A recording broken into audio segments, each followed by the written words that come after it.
My first parole hearing after 29 years in the Missouri Department of Corrections was kind of shocking. It wasn't what I expected.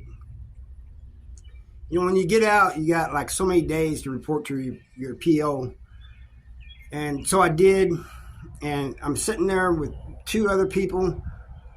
One of them was a woman and was saying that she didn't have time. She's talking to us, but she's saying she has a cousin in prison, ain't got time to talk to him because she's so busy. And I said, well, you can write him right now. Send him an email. The other guy said, yeah, he's right about that. But they called me, and I go back there to the guy's office, and it's like a cubicle-like thing. First thing I noticed was this guy looked like he was just out of school not too long. Second thing I noticed was a pair of handcuffs on the desk with all the paperwork and stuff, and I'm thinking, uh-oh, what'd I do now? But he was, mainly all he did was give me the rules I had to follow, you know, and one of them was, no. He said no contact with other people who had been in prison, felons. I said, well, what if I happen to run in? I said, there's a guy I know that was I was in prison with, and he lives about not too far from me. What if I run into him? And he goes, I don't mind if you guys talk for a little bit. And I said, well, thank you for that. But I said, that ain't what I'm talking about. I said, he's on paper too. We're not supposed to have contact, and we like see one another in the store or something. He goes, it's not a problem. He goes, I mean hanging out together. You guys are not to hang out. But he goes, I don't mind if you guys, you know, talk for a little bit as you're doing your shopping or whatever. I said, okay. And then he tells me he's going to help me find a job. Before I got out of prison, I was told that the PO's job was to send you back. That they try to catch you up and hem you up and get you sent back. So that's what I was expecting. And that's not what happened. This guy did tell me, send me here, here, and here, different places that would hire. Even one place that hired ex-cons, but nobody would hire. It took me about a year to get a job. But he did help. But one of the things that was kind of funny was I met him in Walmart. We was shopping in Walmart, and he was there. And so he tells me, he goes, you know, I don't know if he was joking or not, but he said, you know, you're not supposed to, anytime you go anywhere that's outside your town, you're supposed to let me know. I said, I thought that was out of state. He said, no, it was anywhere where you got to drive a little bit of distance, you know. And it was only a few miles. And I said, okay, I didn't know that. He goes, it's no big deal, you know. And I also heard that they always drop on people, you know, urine tests. All the time, every time you go in. I've been on paper for 9 years in November, and I've only been dropped on once. And that's another thing.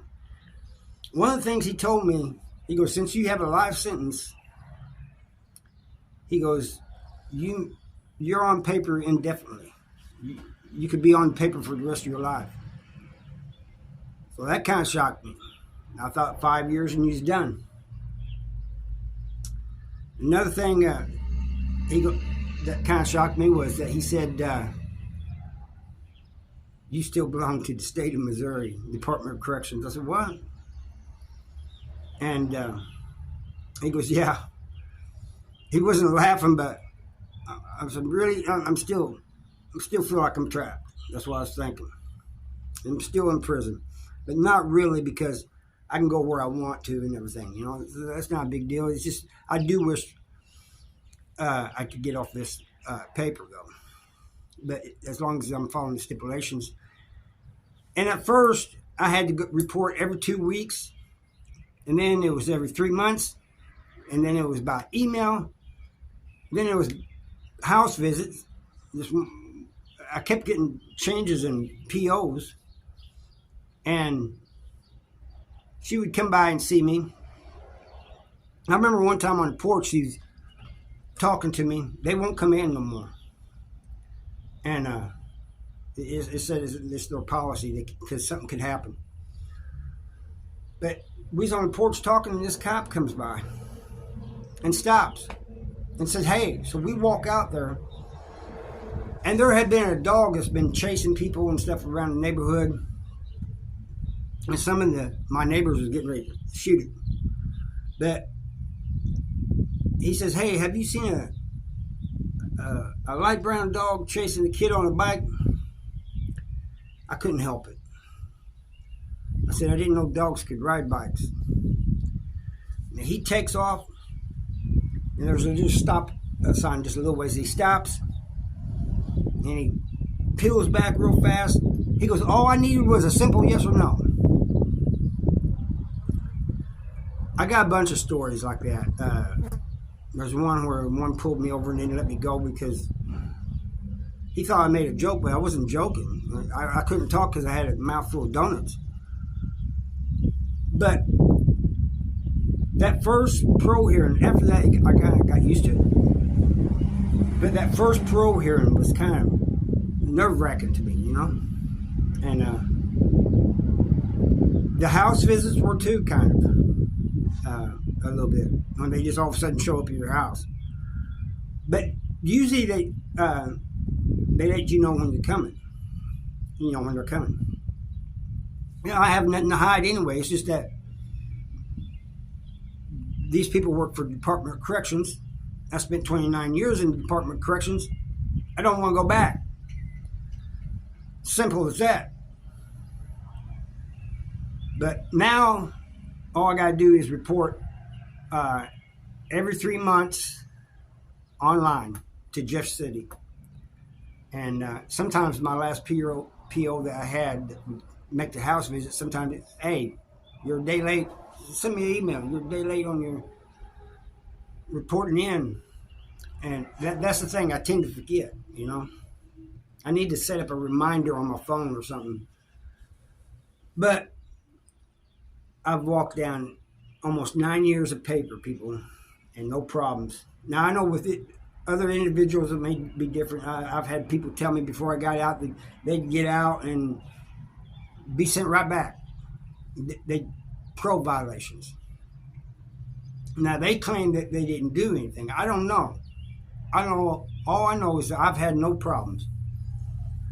You know, the only slight problem I had was a PO when he gave me that UA. He was watching close. I said, "Dude, you have to watch like that." CO did the same thing one time. So he just kind of looked away, and I was able to go there. But that first time you walk into that parole office and see that PO, it might be a little nerve-wracking. I guess they're getting ready for the races. Anyway, I want to thank you guys for watching, and see you next time.